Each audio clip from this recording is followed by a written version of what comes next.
because he's never been replaced, you know. And I did one other, but this one was not picked up. Osama bin Laden. If you read my book, I said you got to take him out 1 year before the World Trade Center came down. So I wish you'd read the book. But you, as a president, to be a good president, I believe you have to have good instincts. And a lot of this is instinct. Yeah, please. Thank you so much for taking my question, Mr. President. Mr. President, last week you suggested that Europe should take the lead on reopening the Strait of Hormuz. Has circumstances changed now that you're issuing a direct 48-hour ultimatum? And secondly, would a new ceasefire include Israel, or would it just be between Iran and the US? I can't talk about ceasefire, but I can tell you that we have a active, willing participant on the other side. They would like to be able to make a deal. I can't say any more than that. But Mr. President, you've listed the goals. Excuse me. Please go ahead. You've listed the goals. Who are you with? Who are you with? My name is Diyar Kurd. I'm with the largest Kurdish media outlet, Ruda Media Network. It's based in Iran. Go ahead. Mr. President, you said before that you don't want the Kurdish forces to enter Iran and be harmed. Do you still want them to stay away? Or what role do you expect them to play now? I'd rather have them stay away. And then, I'd rather have them stay away because I think they bring with them some problems and some difficulties. And I don't think they bring death, I mean, you know, to themselves. But I'd rather have them stay away. Go ahead. Thank you, Mr. President, for the question. Deliberate attacks on civilian infrastructure violate the Geneva Conventions and international law. Who are you with? I'm with the New York Times. Zolan from the New York Times. Are you failing? Are you concerned? Circulation way down at the New York Times. Are What's you going concerned on that your threat to bomb power plants and bridges amount to no, war not crimes? at all. No, I'm not. I hope I don't have to do it. But again, I just said 47 years they've been negotiating with these people. They're great negotiators. And because they're not going to have a nuclear weapon. And if somebody that takes my place someday is weak and ineffective, which possibly that will happen because we had numerous presidents that were weak, ineffective, and afraid of Iran, we're never going to let Iran have a nuclear weapon.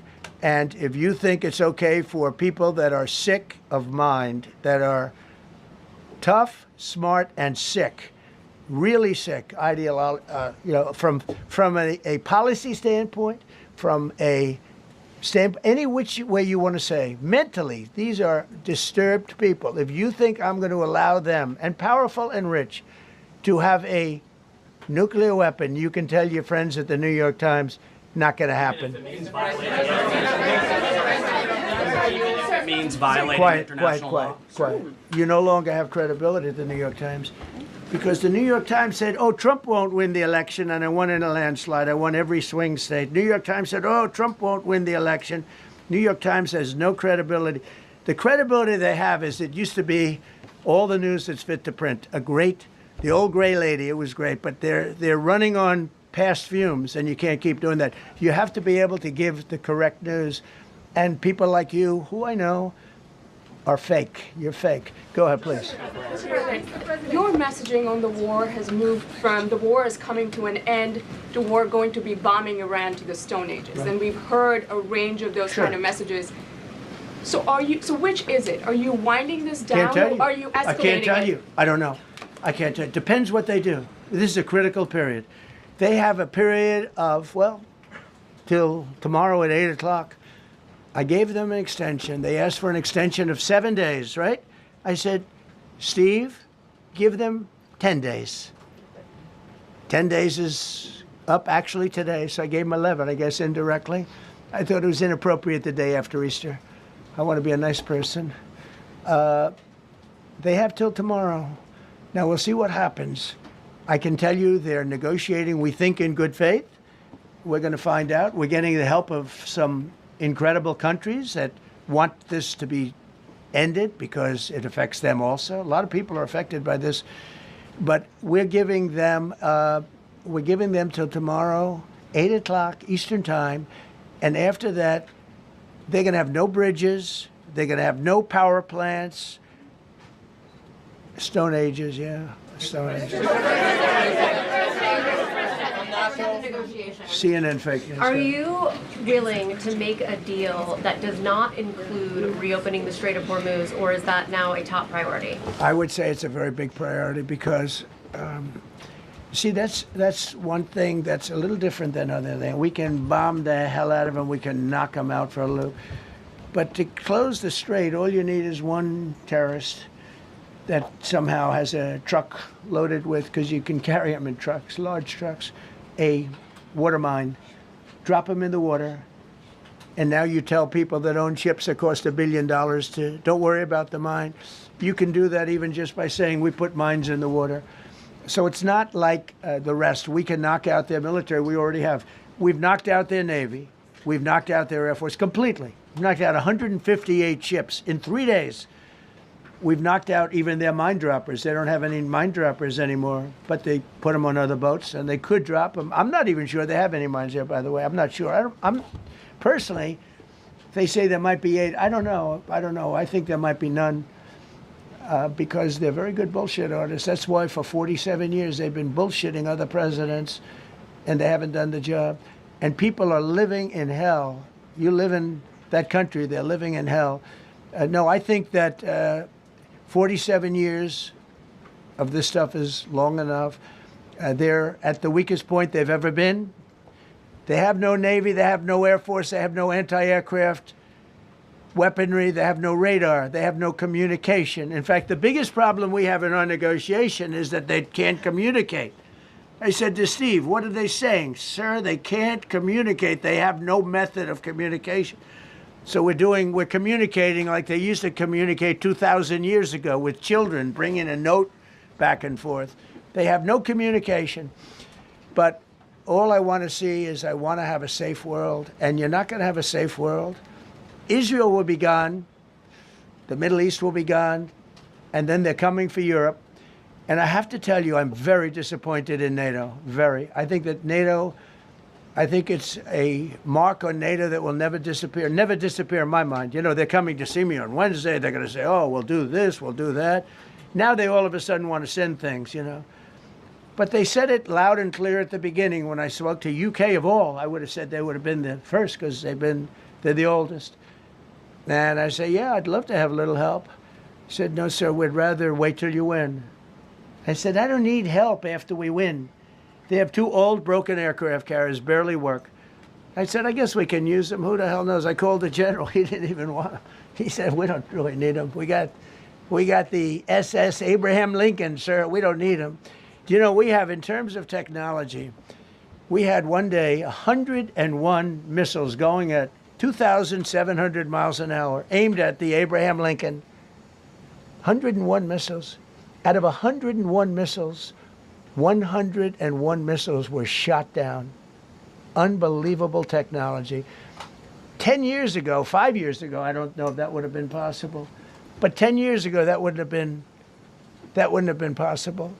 101 missiles heading to a ship that's not that far off the coast. And out of the 101 missiles, we shot down all 101. We have weaponry.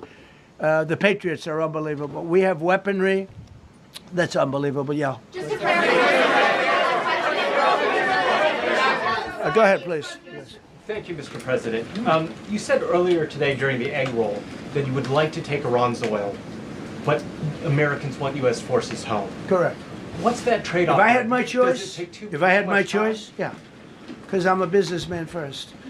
With Venezuela, as you know, the war was over in about 45 minutes.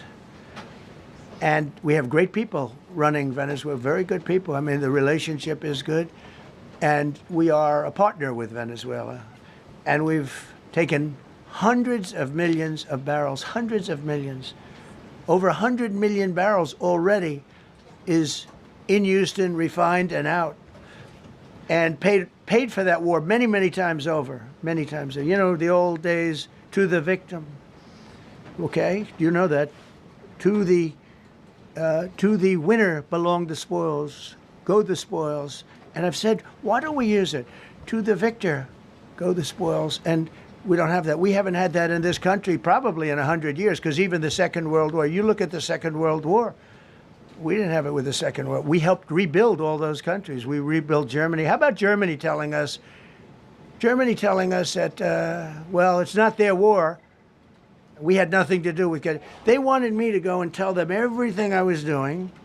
We didn't know anything about it. Well, if I would have told them, they would have leaked it, and we wouldn't have been nearly as successful, possibly, right? But to the victor belong the spoils. So we haven't heard that in, I think, maybe hundreds of years. Now with Venezuela, and we, just so you understand, the people of Venezuela, they say if I ran for president of Venezuela, I'm polling higher than anybody has ever polled in Venezuela. So after I'm finished with this, I can go to Venezuela. I will quickly learn Spanish. It won't take too long. I'm good at language. And I will go to Venezuela. I'm going to run for president.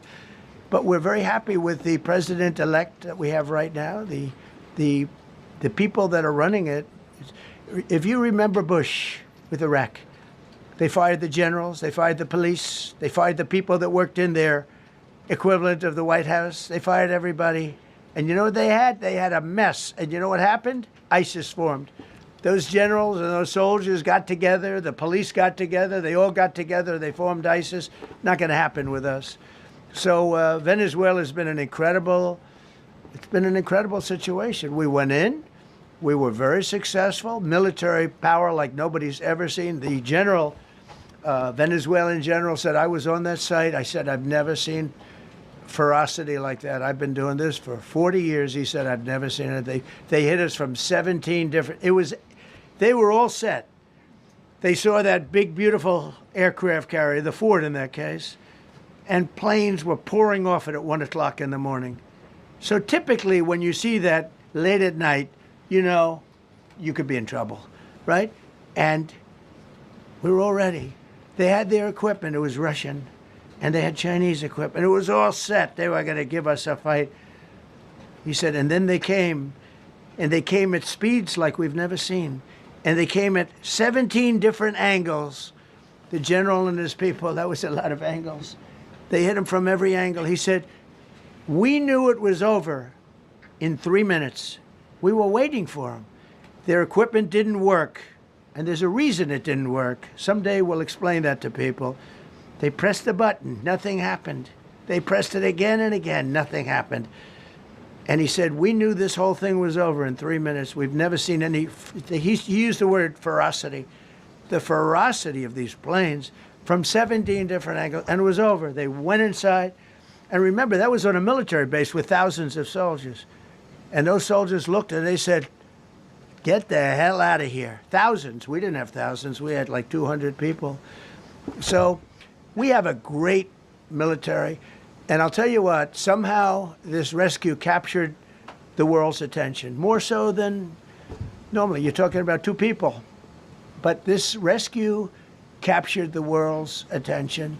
But we did it in Venezuela. That was amazing. And now we have a very bad man in prison and going to trial. I mean, he released, aside from the drugs, which he was terrible, Maduro released hundreds of thousands of people from jails into our country. Drug dealers, murderers, the worst people in the world were released into our country because we had a stupid president who probably didn't know. And we had a border czar who never went to the border and never once called our great border patrol agents, right? Not once, Kamala. She never called the border patrol. She never said, how we doing? I used to call the border patrol guys every day. You can ask them, Paul, ask any one of them. Brandon, ask them all the time, how are we doing? How are we doing? And we now, I'm proud to say, have a totally sealed border. 9 months, nobody is coming through our border. And nobody even tries because they know they're not going to get through. So we don't have caravans anymore. So maybe 1 or 2 more and we'll be done. Mr. President, are you allowed to, or are you willing to end this conflict with Iran charging tolls for passage through the strait? Us charging tolls? Iran. What about us charging tolls? Is that something you're considering? I'd rather do that than let them have them, right? Why shouldn't we? We're the winner. We won, okay? They are militarily defeated. The only thing they have is the psychology of, oh, we're going to drop a couple of mines in the water, all right?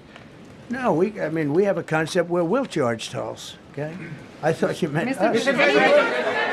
Your question was, your question would have been more accurate if you said us. Go ahead. Thank you very much. So just to clarify, in order for Iran to successfully meet your deadline tomorrow, do they have to make a deal, open the strait, or both? We have to have a deal that's acceptable to me. And part of that deal is going to be we want free traffic of oil and everything else. Mr. President, thank you very much. You've said glory be to God in this conflict. Do you believe that God supports the United States' actions in this war? I do, because And have you God sought is his good. direction? Because God is good, and God wants to see people taken care of. God doesn't like what's happening. I don't like what's happening. Everyone says I enjoy it. I don't enjoy this. I don't enjoy it. These two guys don't enjoy it. You know, people say, "Oh boy, they're so tough." They don't like. I don't like seeing people killed. I've ended 8 wars. Nobody's ever done it. The person who won the Nobel Prize came to me and said, "You deserve the Nobel Prize." She announced that when they announced, they said, "Goes to Maria. She's a great person, really a good person." She said, "No, no, no. This is ridiculous. They gave me the Nobel Prize. President Trump ended 8 wars. I could go over every one of them, including India and Pakistan, where the Prime Minister of Pakistan said President Trump saved from 30 to 50 million lives. That makes me much happier than what we're doing right now. That makes me much happier. We have one more to end, by the way. Okay. President, you called yesterday in your Truth Social, you called the Iranians crazy bastards. True. What is your response to critics who say that I don't care about critics. What is your response to critics who say that it is your mental health that should perhaps be examined as this war continues? I haven't heard that. But if that's the case, you're going to have more people like me, because our country was being ripped off on trade, on everything, for many years until I came along. So if that's the case, you're going to have more people. Dasha, go ahead. Dasha, go. You said that very little is off limits in Iran as far as targeting, Yeah. including power plants, bridges, you've mentioned those. Very little is off limits. Are there certain kinds of civilian targets, though? I'm thinking schools I don't want or to tell you hospitals that. that you I don't would want to say tell is you off- that. We have a plan, because of the power of our military, where every bridge in Iran will be decimated by 12 o'clock tomorrow night, where every power plant in Iran will be out of business, burning, exploding, and never to be used again. I mean, complete demolition by 12 o'clock. And it'll happen over a period of 4 hours if we wanted to. We don't want that to happen.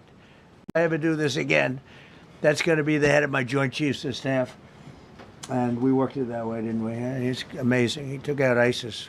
We defeated ISIS in 4 weeks. I was told it would take 4 years. I flew to Iraq to find out with the greatest equipment in the world, why would it take 4 years? And he told me, "Sir, it won't.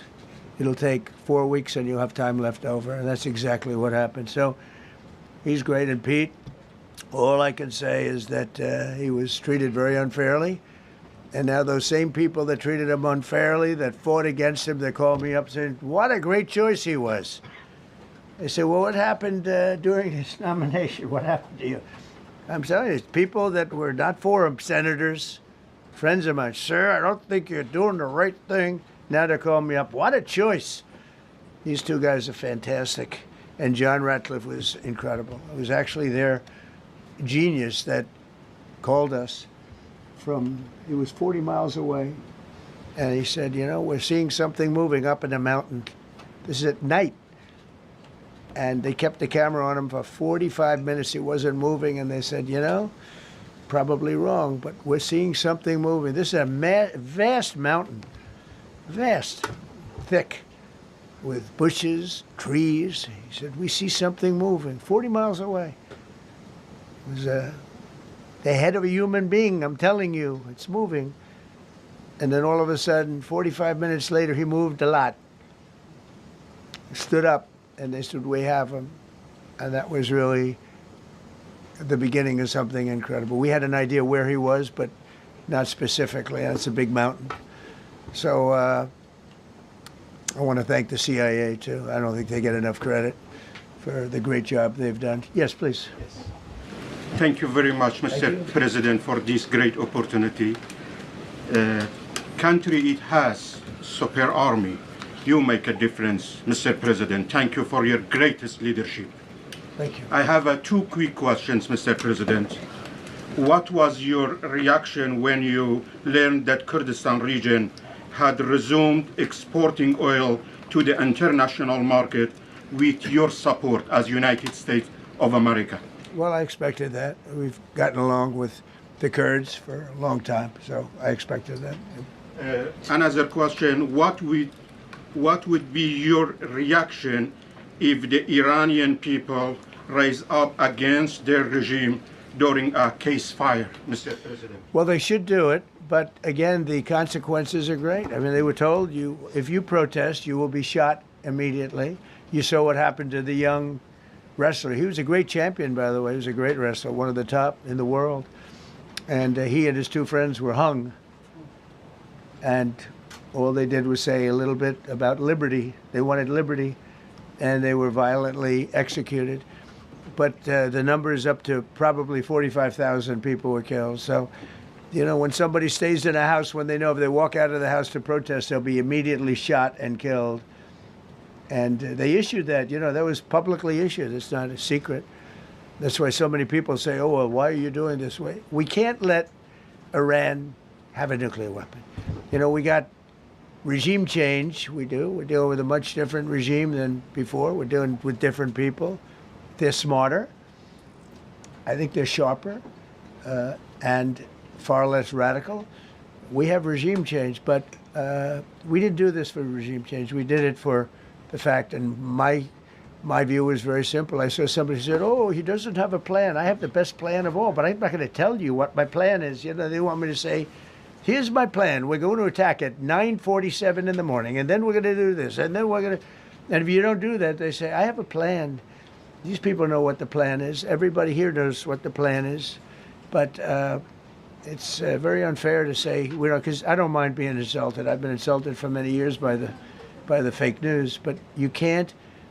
It's so bad for people that are so you just saw two great, and John Ratcliffe, three unbelievable people. They have a plan. Every single thing has been thought out by all of us. But I can't reveal the plan to the media. So, you know, but we're just thrilled by the success of this operation. Yes, please. Thank you, Mr. President. You've said Iranians would be mad if you stopped these attacks, but why would they want you to blow up their infrastructure, to cut off their power? Wouldn't that be punishing Iranians for the actions of the regime? They would be willing to, and it's suffering, they would be willing to suffer that in order to have freedom. The Iranians have, and we've had numerous intercepts. Please keep bombing. Bombs that are dropping near their homes. Please keep bombing. Do it.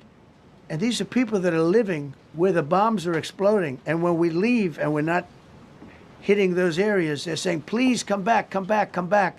These are the people. I don't know what they do. All I can tell you is they want freedom. They have lived in a world that you know nothing about. It's a violent, horrible world where if you protest, you are shot. Remember the great woman protests where they had 400,000, 500,000 women, and they were all enthused and they were going to protest, and everybody said, oh, the regime's going to come to an end. And then all of a sudden, boom, boom, 5, 6 different areas. A woman would go down right between the eyes. They had snipers. They had 5 snipers. That's all it took. And those 400,000 or 500,000 women said, oh my God, what's that? Oh, look over there, what's that? A woman shot right between the eyes. And after 5 or 6 of them go down, then you start hearing the purr through the vast number of people. And then they said, oh my God, who would do that?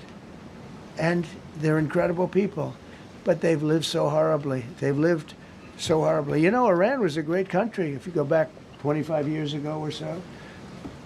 The Persian people, they're incredible, smart, brilliant actually. And I know so many. I know coming from New York, originally I know so many people from Iran. They're incredible people, incredible energy and very, very brilliant people. And But when you're standing in a group and protesting and you have a woman, in the case of a woman, remember the Great Woman March, everybody was saying, oh, this is the end of the country. And then snipers selectively picked. Every single one was shot right between the eyes from a long distance. They were on top of buildings. Nobody even knew where they were, where they're coming from. This wasn't like a machine gun, which is also very bad. They've done that too. They did that recently. This was snipers sitting on the top of buildings, aiming and hitting women. And when they see people go down, and all of a sudden there's a riot in the reverse direction, and they never came out again. And a lot of the news doesn't talk about that. They talk about, oh, women's rights. You want to see women's rights? You're not going to see it there. It's amazing when I see some of the stupid people like, you know, AOC +3, all that group. They talk about, oh, freedom for Iran. They don't tell you the real facts. Women, men, gays. How about gays for Iran? They kill the gays. They throw them off buildings. So I wonder what's going on. I can only say this. They want us to keep bombing, even if it jeopardizes, because their life is in much greater danger. They want freedom for Iran, but it's very hard for them to protest. I actually tell them, I said, don't go out. I fully understand. Nobody in this room would go out. I don't think there's any, because frankly, it's not a question of bravery. We're all brave, right? You're brave, I'm brave, we're all brave. But we're also intelligent. If you have people shooting at you, expert shots with the best rifles you can get, and hitting you right between the eyes every single time, and you're looking here and you're seeing and you're looking here, you're out of there. I don't care who it is. Please. Mark Meredith, Fox News. I know that. Oh, thank you. How would I know that? Go ahead. America's watching. No. Good job. Can we go back to the weekend? First off, was everyone on board with the operation, or were there people that were trying to talk you out of going through with the operation this weekend? Not everybody was on board. Somebody else within No, you? there was military people, very professional, that preferred not doing it. These two were totally on board, which was very important. If they weren't, I would have had a little difficulty. But no, there were military people that said, you just don't do this. You don't go into the heart of a very powerful military. You know, this is, hey, you have countries and countries. You have some countries where military is not their strong suit. This whole thing is militarized like nobody's ever seen before. Half the people are wearing uniforms. And we had people within the military. Usually it's not done. That's one of the reasons. You know, I was surprised. Somebody said it's the only time it's ever been done. I said, that's not possible. But it is possible, because you're going into hundreds of thousands of soldiers along the path. I mean, look at some of the helicopters, how they got hit. So, yeah, there were people within the military that said it's a wise. And don't forget, how many men did you send altogether, approximately, for the operation? I'd love to keep that a secret. Okay, well, we are. But I will tell you, the number, I'll keep it a secret, but it was hundreds. And hundreds of these people, it's pretty good. Is he central casting? But hundreds of people went into this journey. Hundreds of people could have been killed. Forget about the equipment, a lot of equipment, nobody cares. Hundreds of people could have been killed. So we had people that were within the military that said this is not a wise, and I understood that, but I decided to do it. Was there a point that they were that you were thinking there's too much on the line, and somebody was saying maybe we abort this now and wait? I mean, given the resource like the general said, it seemed like there was so much on the line here. You must have been thinking, well, this could have completely changed the next 3 years. So the first one, which was in many ways as dangerous as the second, I guess it gets, because we're flying over daylight. You know, we're the best at the world at night. We have goggles that nobody, we have goggles, I've tried them, they're unbelievable.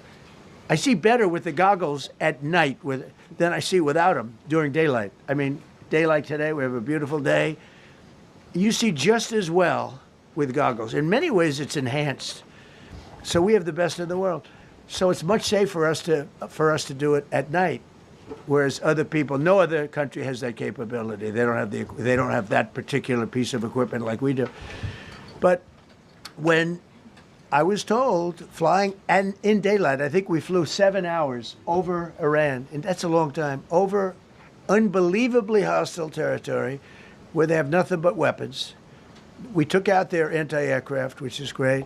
We took out their radar, which is great. We took out a lot, but they still have, you know, what hit this one was a handheld shoulder missile, heat-seeking missile. So it's not like, you know, they're totally whatever.